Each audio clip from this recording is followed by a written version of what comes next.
ঈমান হইল তাওহীদ, আর তাওহীদের বিপরীত কি? শিরক। আমাদের খুব ভালো করে এই বিষয়গুলো বুঝতে হবে। ঈমান বুঝলে আমরা বুঝে ফেলবো শিরক কি, আর ঈমানটা গ্রহণ না করলেই কি হয়ে যাবে? কুফরি হয়ে যাবে। ঈমান গ্রহণ না করে মানুষ যেটা গ্রহণ করে এটার নামই কি? শিরক। তাহলে ঈমান কি? আমি খুব সংক্ষেপে বলতেছি। সকল রব ত্যাগ করে আল্লাহকে একমাত্র রব মানা হইল আল্লাহর প্রতি ঈমান। এটা হইল ঈমানের 5টা বিষয়ের মধ্যে মূল ঈমান। ঈমানের বিষয় কয়টা? 5টা। কোরআন বলতেছে কয়টা? 5টা। হাদিস বলতেছে 6টা। আমাদের সমাজে প্রসিদ্ধ আছে কয়টা? 7টা। আমরা একটার সাথে দ্বিমত নাই, কারণ কোরআন যে 5টা বলতেছে এর মধ্যে আল্লাহর প্রতি ঈমানের ব্যাখ্যাই হলো তাকদীরের প্রতি ঈমান। মানে আমাদের সমাজে যেটা প্রতিষ্ঠিত আছে সেটা হলো কি? পুনরুত্থান। এই পুনরুত্থানটা মূলত আখিরাতেরই কি একটা অংশ। অতএব এগুলো নিয়ে আমাদের ঝগড়া করার দরকার নেই, সবগুলোর সাথে আমরা একমত, শুধু বুঝতে হবে আমাদের। তাহলে আখিরাতের প্রতি, তাকদীরের প্রতি, পুনরুত্থানের প্রতি, কিতাব সমূহের প্রতি, নবী রাসূলের প্রতি, এই সবগুলো বিষয়ের প্রতি ঈমান আনার আগে ফেরেশতাগণের প্রতি ঈমান, এই 6টা বা 7টা বিষয়ের প্রতি ঈমান আনার আগে যে বিষয়টা ঈমান আনতে হবে সেটা কি? আল্লাহর প্রতি ঈমান। কারণ ঈমানটা কি? ঈমান হইল সঠিক জ্ঞানের ভিত্তিতে দৃঢ় বিশ্বাস, যেটাকে আরবিতে বলা হয় আল ঈমানু ওয়াল ইলমু ওয়াল ইয়াকিন। দুইটা বিষয়ের সমন্বয়ে যেটা হয়, সঠিক জ্ঞানের ভিত্তিতে যে দৃঢ় মজবুত বিশ্বাস অন্তরে হয় সেটার নাম কি? ঈমান। কিন্তু আমাদের সমাজে ঈমান বলতে বুঝে কি? বিশ্বাস। এটা মারাত্মক একটা ভুল। বিশ্বাস হলো একটা সাধারণ জিনিস, যেটাকে আরবিতে বলা হয় ইয়াকিন। এটা কি? ইয়াকিন। ইয়াকিন কইরা আমরা ইয়াকিন ও ইলম, এই দুইটা মিললে হয় কি? ঈমান। আমি আজমুল হক, আপনি বিশ্বাস করতে পারেন, নাও করতে পারেন। এই বিশ্বাসটা জান্নাত জাহান্নামের সাথে সম্পর্কিত না। এই বিশ্বাসটা হলো সমাজের ভারসাম্য রক্ষার জন্য, স্বাভাবিকতা ঠিক থাকার জন্য। কিন্তু যেই বিশ্বাসের সাথে জান্নাত জাহান্নাম জড়িত, যেই বিশ্বাসের সাথে দুনিয়ায় কল্যাণ এবং অকল্যাণ জড়িত, যেই বিশ্বাস একজন মানুষকে মানুষ বানায়, এই বিশ্বাসটাকে বলা হয় ঈমান। এই বিশ্বাসটা সঠিক জ্ঞানের ভিত্তিতে আনতে হয়। এই জন্য ঈমানের সবগুলো বিষয়ের ভিতরে মূল ঈমান আল্লাহর প্রতি ঈমান, আর বাকি সব বিষয়গুলো হলো এই আল্লাহর প্রতি ঈমানকে আরো শক্তিশালী করে। আরো কি করে? আমি বুঝানোর জন্য বলি, একটা বীজ যখন আপনি কি করেন, বপন করেন, তখন ওই বীজ থেকে একটা মূল সরাসরি মাটির নিচে চলে যায়। কিন্তু আস্তে আস্তে গাছটা বড় হইতে থাকে, তখন গাছটার ভারসাম্য ঠিক রাখার জন্য ওই মূলটাকে আরো মজবুত করার জন্য কিছু শাখা মূল তৈরি হয় কিনা? আরো কিছু হয়, মাটির নিচে আরো অনেকগুলো হয় না? তাহলে এরকম ধরতে পারেন, একটা মূল আল্লাহর প্রতি ঈমান, কিতাব সমূহের প্রতি ঈমান, ফেরেশতাগণের প্রতি ঈমান, নবী রাসূলগণের প্রতি ঈমান, আখিরাতের প্রতি ঈমান। তাহলে কেন ওইগুলো সহযোগী? কারণ যেহেতু জ্ঞান ছাড়া ঈমান আনা যায় না। আখিরাত, ফেরেশতা, তাকদীর, নবী রাসূল, পুনরুত্থান আর কিতাব, এই বিষয়গুলো সম্পর্কে সঠিক জ্ঞান সৃষ্টিকর্তা আল্লাহ ব্যতীত আর কারো কাছে আছে নাকি? আপনি কি এগুলো বানাইছেন? আল্লাহ যে বানাইছে আপনি সামনে ছিলেন? তাহলে আপনি তো কিছুই জানেন না। ফেরেশতা সম্পর্কে আল্লাহ যতটুকু বলছেন এটাই হচ্ছে সঠিক জ্ঞান। আখিরাত সম্পর্কে আল্লাহ যতটুকু বলছেন এটাই সঠিক জ্ঞান।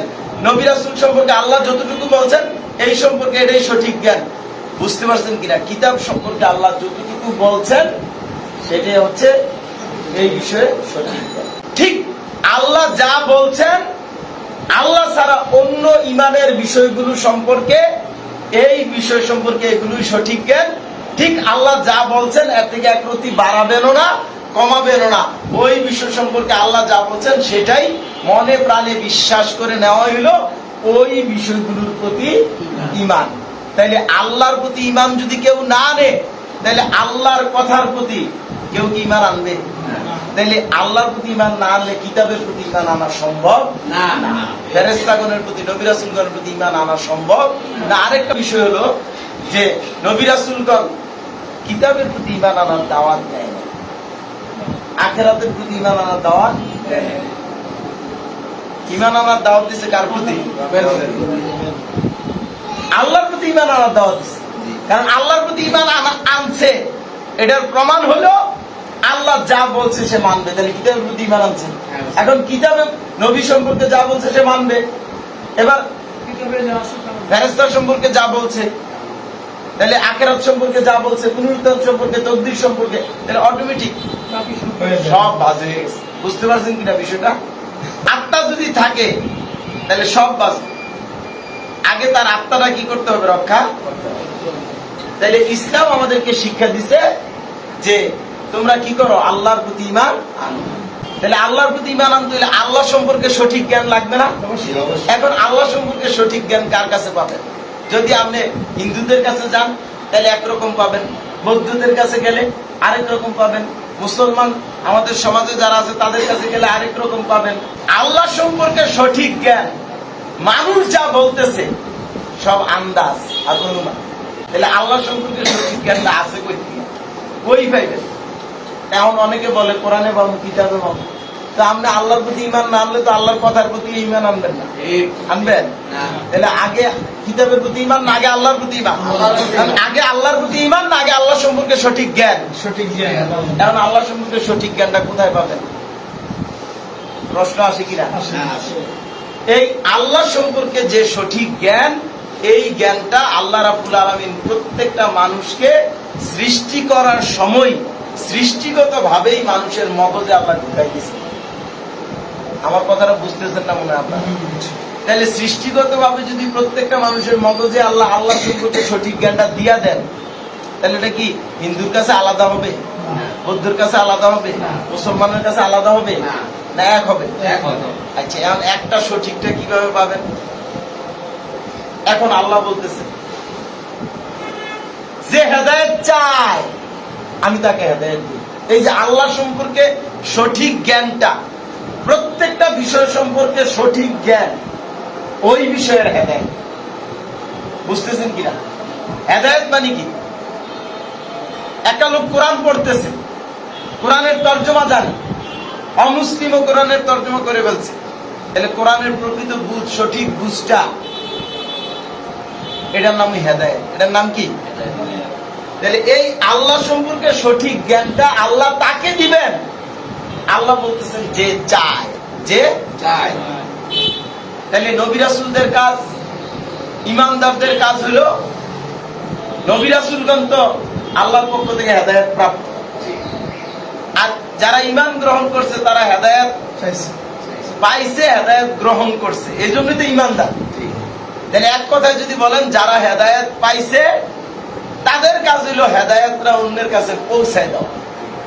এখন যার কাছে পৌঁছায় দিলেন সে যদি নেওয়ার মতো হয়, আপনি তারে যেটা দিতে চাইতেছেন সে এটাই খুঁজতেছে, তাহলে দিলে কি সে প্রত্যাখ্যান করবে না রিসিভ করবে? রিসিভ করবে।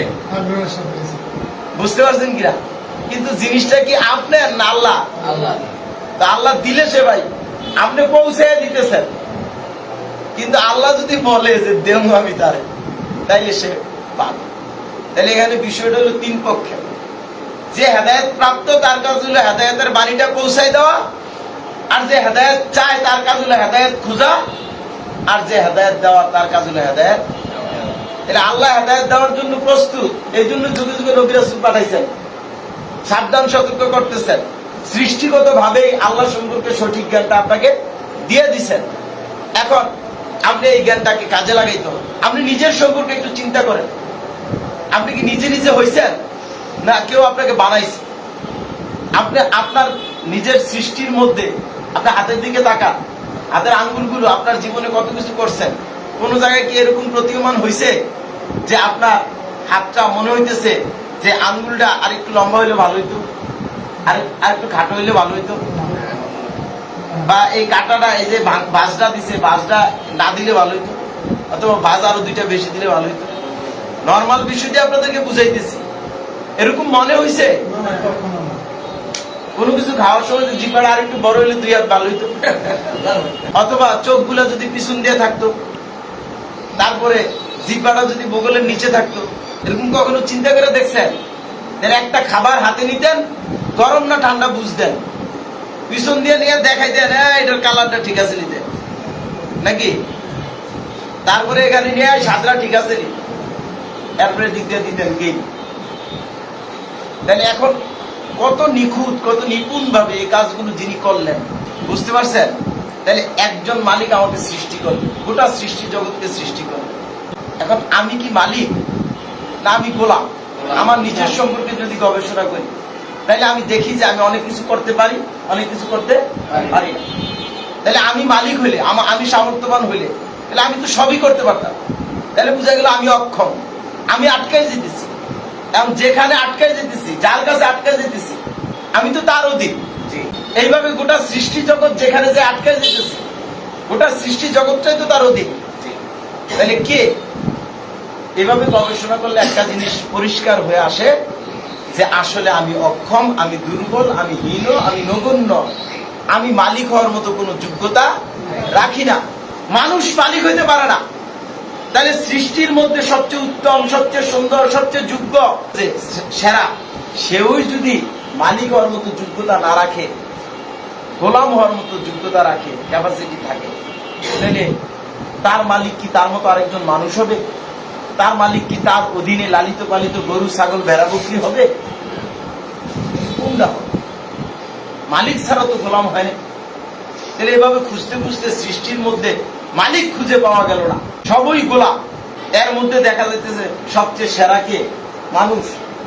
এই মানুষের যদি গোলাম হয়, তাহলে বাকি সব সৃষ্টি তো গোলাম। তাহলে গোলাম তো মালিক ছাড়া হয় নাই, তাহলে অবশ্যই একজন মালিক আছে। মালিকটা সৃষ্টির মধ্যে খুঁজে পাওয়া যাচ্ছে না। তাহলে এখন মালিক পাবো কোথায়? সৃষ্টির বাইরে যাইতে হবে। তাহলে সৃষ্টির বাইরে গেলে একজন সত্তাই পাওয়া যায়, সৃষ্টিকর্তা। সেটা কে? সৃষ্টিকর্তা। তাহলে সৃষ্টিকর্তা এক এক ধর্মের লোক এক এক নামে ডাকে, ডাকুক, আমি নাম নিয়ে বাড়াবাড়ি করতেছি না। আমি বলতে চাইতেছি সৃষ্টিকর্তা যে একজন আছে, এটা সকল ধর্মের লোকই তো মানে। নাস্তিক কয়টা ছাড়া চাপার জোরে নাস্তিকটা বলে নাই, কিন্তু একটা সময় যায় আবার বলে না যে গোড়ায় একজন। তাহলে আসলে ওই গোড়ায় যিনি আছেন, সব কিছুকে যিনি সৃষ্টি করলেন, যিনি লালন পালন করলেন, রক্ষণাবেক্ষণ করলেন, শৃঙ্খলা বিধান করলেন, পূর্ণতা দান করলেন, গোটা সৃষ্টি জগতের মধ্যে মানুষ আর জিন ছাড়া সমস্ত সৃষ্টির জন্য যিনি বিধান দিলেন, সমস্ত সৃষ্টি যার বিধান মেনে চলার কারণে শৃঙ্খলিত ভাবে চলছে, শান্তির মধ্যে চলছে, সেই মালিকের কাছেই তো আমাদের আত্মসমর্পণ করতে। বুঝতে পারছেন কিনা? কোন জায়গায় মানুষ এবং জিন তাদের জান এবং মাল ব্যবহার করতে গিয়ে যে স্বাধীনতা পাইছে, এই স্বাধীন জায়গায় মানুষ গোলাম। কার গোলাম? ওই মালিকের গোলাম। গোটা সৃষ্টি জগৎ যেই মালিকের গোলাম। মানুষের, জিনের বাধ্যগত জীবনটা যেই মালিকের গোলাম, এই স্বাধীন জীবনটাও তো ওই মালিকেরই গোলাম। এই তো আপনি হেদায়েত পেয়ে গেলেন। ঠিক ইব্রাহিম আলাইহিস সালামের মাধ্যমে আল্লাহ আমাদেরকে শিক্ষা দিলেন। ইব্রাহিম আলাইহিস সালাম বললেন যে না, আমি গোলাম। উনি বুঝছেন এবং খুঁজে দেখছেন সব গোলাম। এমন বাপে যে কয়ে দিল এটা মালিক, মালিকটা বাজারে নিয়ে বেচবি, তো কলা খাইতেছে, কলা দেয়, কলা খায় না। কি জানি দিছে, তুই এটি পাহারা দিয়ে রাখবি, পাহারা দিয়েও রাখতে না। কলা খাওয়াইতে যে লাগিয়ে গেছে মাছি, মাছিটাও তারাইতে। তাহলে উনি গবেষণা করে দেখলো যে মালিক যে নিজেকে রক্ষা করতে পারে না, নিজেকে সেভ করতে পারে না, সে গোলামকে কিভাবে সেভ করবে, সে গোলামের জন্য কিভাবে বিধান দিবে, এটা মালিক হইতে। এইভাবে উনি খুঁজতে খুঁজতে প্রথমে বুঝলেন যে আমি গোলাম, তাহলে অবশ্যই মালিক আছে। এখন মালিক খুঁজতে খুঁজতে উনি বুঝলেন এর একটাও মালিক না। কেমনে মালিক না? তাহলে মনে হয় সূর্যটা মালিক। এখন মাগরিবের সময় দেখেন সূর্য ডুবে গেছে, তাহলে যে শেষ হয়ে যায়, নিস্তেজ হয়ে যায়, দুর্বল হয়ে যায়, সে মালিক হইতে পারে না। একটু পরে দেখে যে চন্দ্র উঠছে, ও মনটা জুড়াই গেছে। কিন্তু আস্তে আস্তে সকাল উঠে কি হয়ে গেছে? চন্দ্রটাও শেষ হয়ে গেছে। না, এটাও কি হইতে পারে না, মালিক হইতে পারে না। মালিকটা কি? বড় বটগাছটা মালিক না, বড় গরুটা মালিক না, বড় মূর্তিটা মালিক না, মানুষ মালিক না। তাহলে মালিক তো আছে। তখন তিনি যখন সব ডুপ্লিকেট মালিক, নকল মালিককে উনি মালিক না বুঝলেন, জাতির মানুষ, অজ্ঞ মূর্খের দলেরা যাদেরকে মালিক হিসাবে গ্রহণ করে আছে, মাইন্না আছে, বিশ্বাস করে আছে, উনি বুঝলেন এটি একটাও মালিক না। তাহলে মালিক তো আছে। তখন উনি বুঝলেন এই সব কিছুকে যিনি সৃষ্টি করছেন, সব কিছুর মূলে যিনি আছেন, তিনি হইলেন কি আমার এবং গোটা সৃষ্টি জগতের মালিক। এই কথাটা যখন তিনি বুঝলেন, তখন আল্লাহর পক্ষ থেকে আল্লাহর কাজ শুরু হয়ে গেল। বান্দা তুমি হেদায়েত চাও, তাহলে আমার কাজ কি? হেদায়েত দেওয়া। বুঝালাইছি তুমি সব দিক থেকে মুখ ফিরাইয়া এখন তুমি এক মালিকের দিকে রুজু হয়ে গেছো। অতএব এখন তুমি আমার কাছে পরিপূর্ণভাবে আত্মসমর্পণ করো। আসলিম, আত্মসমর্পণ করো। ইব্রাহিম আলাইহিস সালাম বলল, আসলাম তুলি রব্বিল আলামিন, আমি বিশ্ব জগতের রব, গোটা সৃষ্টি জগতের একমাত্র মালিকের কাছে পরিপূর্ণভাবে কি করলাম? আত্মসমর্পণ করলাম। তাহলে ওনারে কেউ আজ করে বুঝেছে? কোরআন পড়তে পড়তে বুঝছেন। আল্লাহ না বুঝাইলে আপনি এক রতিও বুঝতে পারবেন। আপনি বড় বড় বক্তার ওয়াজ শুনে বুঝছেন, আল্লাহ না বুঝাইলে তো আপনি বুঝতে পারবেন। আরে কয়টা ধর্ম ত্যাগ করছে সালমান ফার্সি, তারপরে উনি বুঝছেন। উনি চাইতেছেন সত্যটা, আল্লাহ আমাকে সত্যটা দেন, এটা সত্য। উনি না, এটার মধ্যে ভেজাল আছে, এখানে এক পর্যায়ে যে গোলামরে মালিক মানা লাগতেছে, তাহলে এটা বাদ। তাহলে আমি নিরেট শুধু মালিককেই মানতে হবে, গোলামকে মানা যাবে না। মালিককেই মালিক মানবো, গোলামকে না। এইরকম দিন উনি খুঁজতে খুঁজতে দেখছে এটা ভেজাল। শেষ পর্যন্ত মুহাম্মদুর রাসূলুল্লাহ সাল্লাল্লাহু আলাইহি ওয়াসাল্লামের নিকট এসে উনি কি করলেন? হেদায়েত গ্রহণ। আপনি আওয়ামী লীগ করেন, বিএনপি করেন, জামাত ইসলামী করেন, চরমনাই করেন, বিভিন্ন দলের কর্মী বা নেতা হয়ে বসে আছেন, বড় পীর সাহেব বা মুরিদ হয়েছেন, আপনি মুসলিম দাবি করেন বা অন্য যে কোনো ধর্মের হন, আপনাকে ভালো করে বুঝতে হবে, যদি আপনি ঈমান গ্রহণ না করেন তাহলে আপনি কাফের। আর ঈমান গ্রহণ না করে আপনি যেটা গ্রহণ করতেছেন সেটা কি? শিরক। তাহলে শিরক গ্রহণ করলে কি? মুশরিক। তাহলে কাফের এবং মুশরিকের দুনিয়ায় আযাব গজব, আর আখিরাতে নিশ্চিত ঠিকানা কি? জাহান্নাম। এবার যতই আপনি ক্ষমতায় যান আর কাউরে ক্ষমতায় পাঠান, যতই চেষ্টা করেন, আপনি কি করতে পারবেন না? কল্যাণ পাবেন না, শান্তি। তাহলে ঈমানটা কি? কেউ রব নাই, রব একমাত্র কে? আল্লাহ। রব মানে কি? একদম সহজ কথা, গোটা সৃষ্টি জগতের একমাত্র মালিক। বুঝতে পারছেন কিনা? গোটা সৃষ্টি জগতের উপরে যার ক্ষমতা প্রতিষ্ঠিত, গোটা সৃষ্টি জগৎকে যিনি নিয়ন্ত্রণ করতেছেন, গোটা সৃষ্টি জগতের জন্য যিনি বিধানদাতা, গোটা সৃষ্টি জগৎ যিনি আবার ধ্বংস করবেন, গোটা সৃষ্টি জগৎ যার নিয়ন্ত্রণে, যার কাছে ধরা দিতে বাধ্য, এইরকম সত্তাকে বলা হয় কি? রব। সার্বভৌম মালিক, সার্বভৌম বিধানদাতা, নিরঙ্কুশ শাসনকর্তা একমাত্র কে? আল্লাহ, সৃষ্টিকর্তা। এই যে বুঝটা, এই যে জ্ঞানটা, এটা হলো সঠিক জ্ঞান। এটার ভিতরে কোনো খুঁত নাই, ভেজাল নাই। আপনার চিন্তা, আপনার বিশ্বাস, যেদিকে আপনি তাকাইবেন এটাই খুঁজে পাইবেন। মালিক একজনই হবে, দুইজন হবে না। মালিক সবল হবে, দুর্বল হবে না। মালিক যা খুশি তা করবেন, কেউ তাকে আটকাইতে পারবে না। মালিক যেইটা চাইবেন, যেইটা দুনিয়ার সবার কাছে অসম্ভব, এটাই মালিকের কাছে কি? সম্ভব। মালিক চাইবেন আর হবে। এইরকম মালিকই তো চূড়ান্ত ক্ষমতার মালিক, সর্বোচ্চ ক্ষমতার মালিক। তাইলে এইরকম মালিককে আরবিতে বলা হয় রব। তাইলে রব কেউ না, মানে সব রব বাদ। রব একমাত্র কে? আল্লাহ। এটা হচ্ছে আল্লাহর প্রতি ঈমান। এই যে জ্ঞানটা আপনি অর্জন করলেন, এই যে হেদায়েতটা আপনি পাইলেন, এই হেদায়েতটা যদি আপনি মনে প্রাণে একদম স্থান দিয়া দেন যে আমার জীবন চলে যেতে পারে, তারপরে এই বিশ্বাসের ভিতরে এক চুল পরিমাণ এদিক সেদিক হবে না, তাইলে আপনি হেদায়েত গ্রহণ করলেন, মানে ঈমান আনলেন।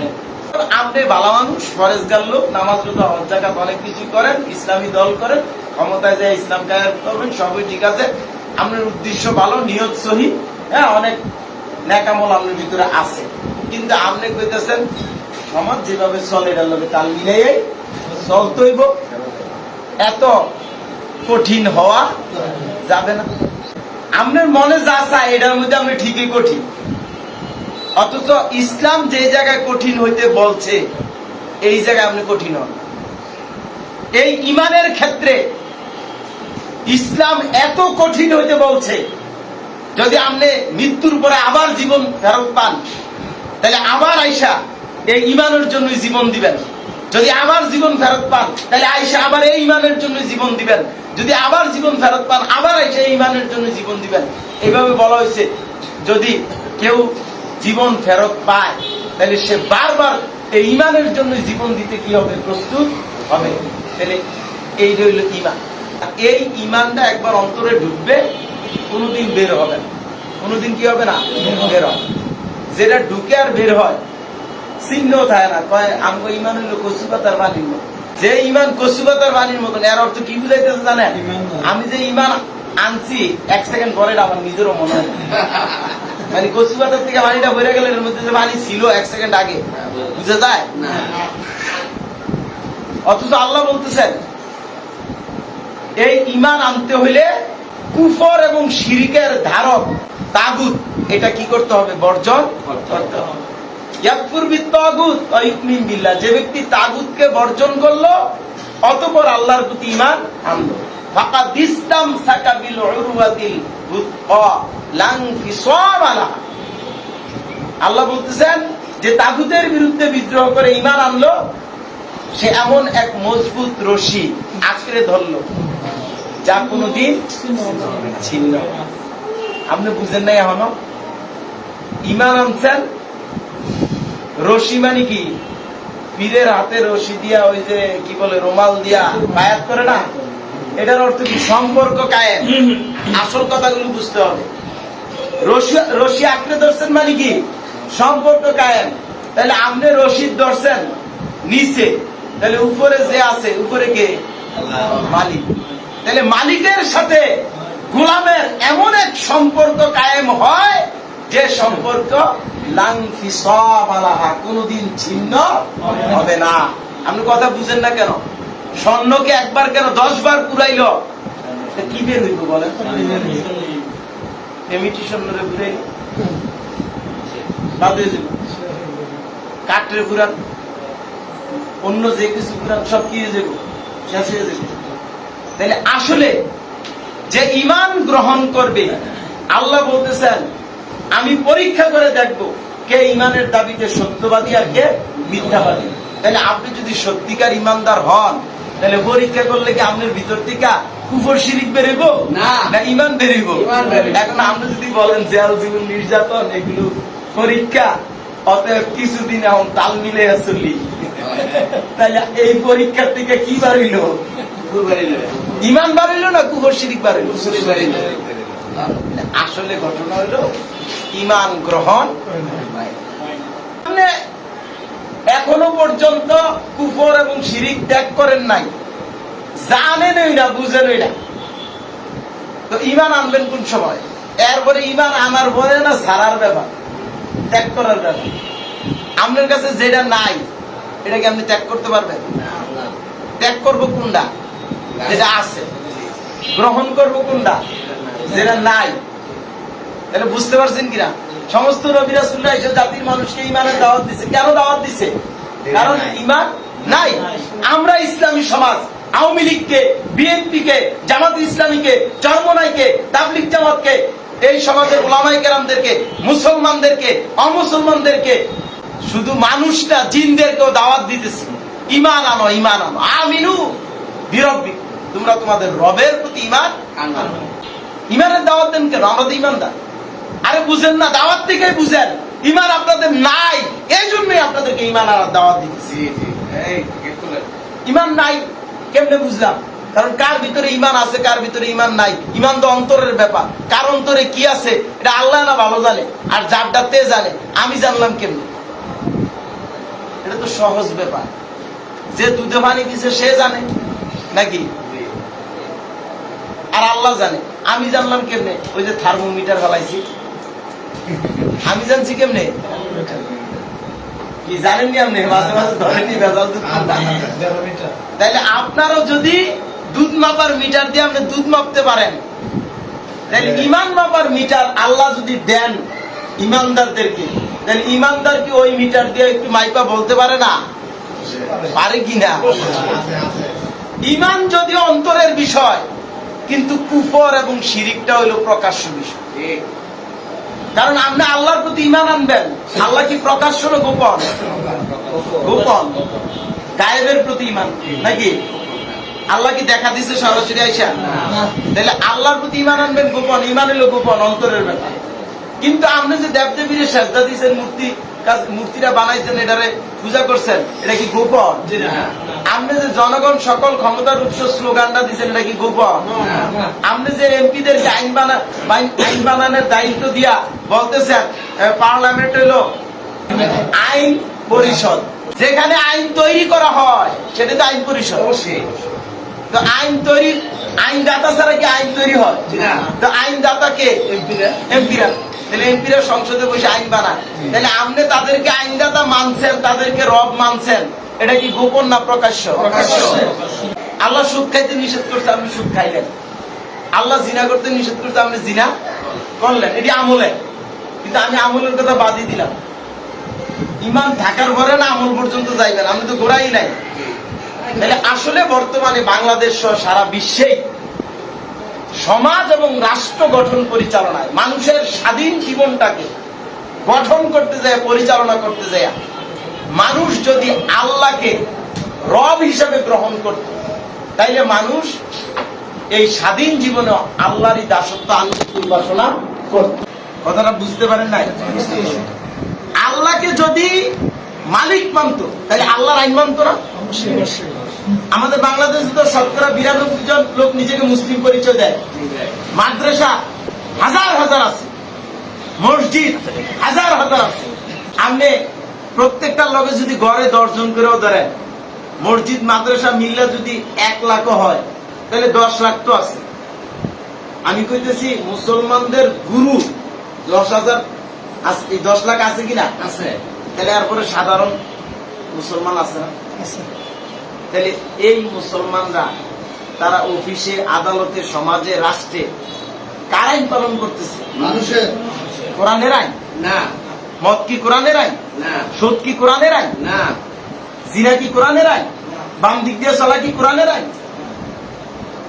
বইনের হক দিলে দিব, না দিলে নাই, মাঝে মাঝে বেড়াইবো, নাকি কোরআনের আইন না? আসলে এগুলো মানুষের বানানো আইন। এই মানুষের বানানো আইনগুলা বাংলাদেশে কি হিন্দুরা মানতেছে? বৌদ্ধরা, ইহুদিরা, খ্রিস্টানরা মানতেছে না? 92 জন মুসলিম হইতে মানতেছে। তাহলে কেন মানলো? যদি আল্লাহর এই মালিক মানত, তাহলে আল্লাহর আইন মানার কথা ছিল। তাহলে এটা তো সাধারণ জ্ঞান। আপনারা একটু ভালো করে চিন্তা করেন, আজকে আমাদের সমাজ এবং রাষ্ট্রে কোরআনের শাসন নাই। আল কোরআন দিয়ে অফিস চলে না, আদালত চলে না, পরিবার চলে না, সমাজ চলে না, রাষ্ট্র চলে না।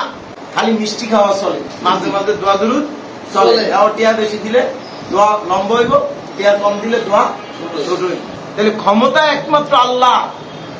আল্লাহ একমাত্র বিধানদাতা, আল্লাহ একমাত্র শাসনকর্তা। এটা হইল আরবিতে রব। এখন আমরা বাংলাদেশ সহ সারা বিশ্বের মানুষগুলো যে সমাজ এবং রাষ্ট্র গঠন করলাম, পরিচালনা করলাম, এই সমাজ এবং রাষ্ট্র গঠন এবং পরিচালনা করতে যাইয়া আমরা আল কোরআনকে সংবিধান হিসেবে গ্রহণ করি নাই, আল্লাহর আইন বিধান গ্রহণ করি নাই। কেন? কারণ আল্লাহরে মালিক মানি নাই। তো সাধারণ জ্ঞান। আল্লাহরে মালিক মানলে তো আল্লাহর বিধানটাই গ্রহণ করতাম। তাহলে আমরা মালিক মানলাম কাকে? মানুষ।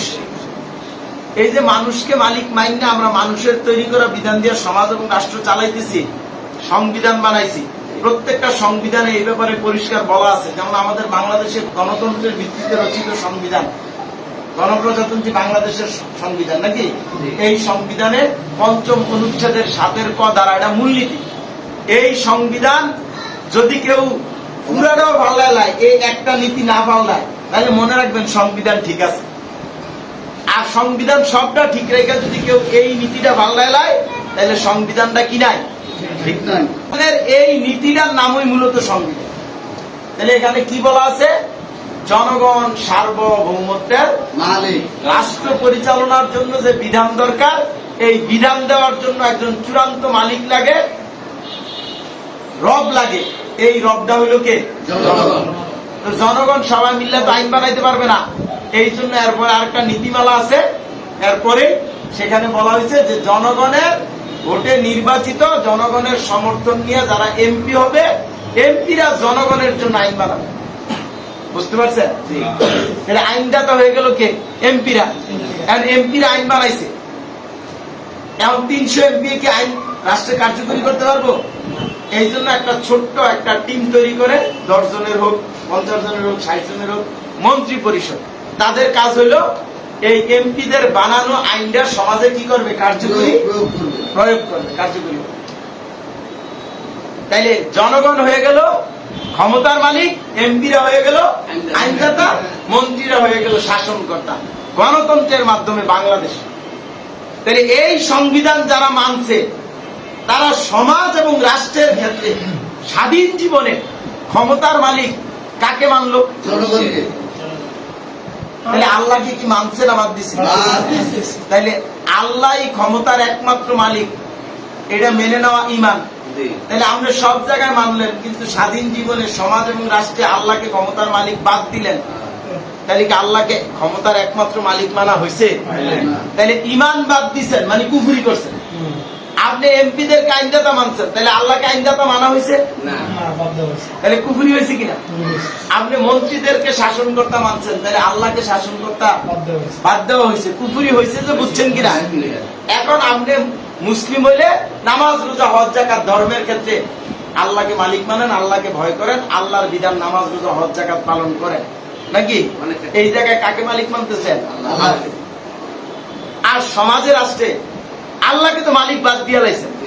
এবার আপনি নিজে মালিক হন, জনগণ হিসেবে আপনিও তো একজন জনগণ। অথবা আপনি এমপি মন্ত্রী যারই মালিক মানেন, মানুষকে মালিক মানলেন। এখন মানুষ কি মালিক না গোলাম? তাহলে আপনি ধরে নিলাম ৯৯ জায়গায় মালিককে মালিক মানলেন, আর এক জায়গায় মালিককে মালিক বাদ দিয়ে কুফরি করলেন, আর গোলামকে মালিক মানলেন, শিরিক করলেন। বুঝতে পারছেন কিনা? তাহলে কুফর এবং শিরিক করলে কি ঈমান থাকে? আলোচনা লম্বা করা যাবে না, শেষ করে দিতে হবে। তাহলে আজকে বাংলাদেশ সহ সারা বিশ্বে মুসলিম অমুসলিম যে যে দেশে জন্মগ্রহণ করছে, ওই দেশে প্রতিষ্ঠিত সংবিধানকে অস্বীকার করে নাই, অমান্য করে নাই। ওই সংবিধানগুলো রাষ্ট্রে প্রতিষ্ঠিত আছে, ওই সংবিধানগুলোর আনুগত্য অস্বীকার করে নাই। ওই সংবিধানগুলো যারা প্রতিষ্ঠা করে রাখছে নেতা হিসেবে, ওই সংবিধানগুলোকে কার্যকরী করতেছে, নেতৃত্ব দিতেছে নেতা বা সরকার, তাদেরকে অস্বীকার অমান্য করে নাই। যেমন সৌদির জনগণ সৌদির সংবিধান, সৌদির সংবিধানের আনুগত্য, সৌদির সরকারের আনুগত্যের মধ্যে আছে। বাংলাদেশের জনগণ বাংলাদেশের সংবিধান, বাংলাদেশের সংবিধানের আনুগত্য, বাংলাদেশের সরকারের আনুগত্যের অধীনে আছে। এটা কি সব ধর্মের লোকেরা না? তাহলে এখানে আলেম ওলামা, পীর মাশায়েখ, ইসলামী দল সবাই আছে না? তাহলে এখন বলেন, যারা মানুষকে ক্ষমতার মালিক মেনে, মানুষের সংবিধানের আনুগত্য স্বীকার করে, মানুষের আইনের ধারক অবৈধ নেতা আবু জাহেলের অনুসারী নেতাদের আনুগত্য স্বীকার করলো, তারা সমাজ এবং রাষ্ট্রে কি আল্লাহকে ক্ষমতা, আইন বিধান, কর্তৃত্বের মালিক অমান্য করছে না? আল্লাহর আনুগত্য অস্বীকার করছে না? আল্লাহর রসুলের শর্তহীন আনুগত্য অস্বীকার করছে না? এটি তো কুফরি। আবার এদিক দিয়ে নামাজ, রোজা, হজ, যাকাত করতেছে, হিন্দুরা তাদের ধর্ম পালন করতেছে, বৌদ্ধরা করতেছে। ধর্মের ক্ষেত্রে আমি কথা বললাম না, কিন্তু সমাজ এবং রাষ্ট্রের সবাই তাদের যে দিন গ্রহণ করার কথা ছিল, এটা বাদ দিয়া তারা মানব রচিত একটা দিন গ্রহণ করছে কি করছে? তাহলে এটা শিরিক করছে কি? তাহলে এই কুফর শিরিকটার মধ্যে খালি হিন্দুরাই আছে, বৌদ্ধরাই আছে, ইয়াহুদিরা আছে? তো হিন্দুরা যেই কাজ করে বেঈমান হইল, বৌদ্ধরা যেই কাজ করে বেঈমান হইল, এই কাজ যদি মুসলমানরা করে তারা কি হবে? গণতান্ত্রিক মুসলমান। বেঈমান মুসলমান হওয়া যায়? কি বলেন? বেঈমান মুসলমান, বেঈমান কি মুসলমান হওয়া যায়? আপনি বলতে পারেন ভদ্র ভাষায় দাবিদার দাবিদার মুসলিম দাবি করতেছে, মদের গায়ে ইসলামী শরবত লেবেল লাগাইছে। তাহলে লেবেল, ভালো লেবেল লাগানো ভেজাল জিনিস নাকি? জাতিগত ভাবে আল কোরআন বিরোধী সংবিধানগুলো মেনে আনুগত্য স্বীকার করে এবং এর ধারক সরকারের আনুগত্য স্বীকার করে অমুসলিমদের সাথে সাথে মুসলিম উম্মাহ সুস্পষ্ট কুফর এবং শিরিকের মধ্যে আছে। তাহলে ঈমান আছে? নাই। তাহলে ঈমান না থাকা জাতিকে নামাজ রোজা হজ যাকাতের তালিম দেওয়ার জন্য ইসলামী সমাজের আমির হযরত সৈয়দ হুমায়ুন কবির সাহেব কি খানকা খুলে বইব, নাকি আল্লাহর রসুলের মতো মর্দে মুজাহিদ হইয়া তাওহীদের স্লোগান দিয়া উনি জাতির মানুষকে তাওহীদ গ্রহণের আহ্বান? আমরা এই জন্যই তো ঈমানের দাওয়াত দিই।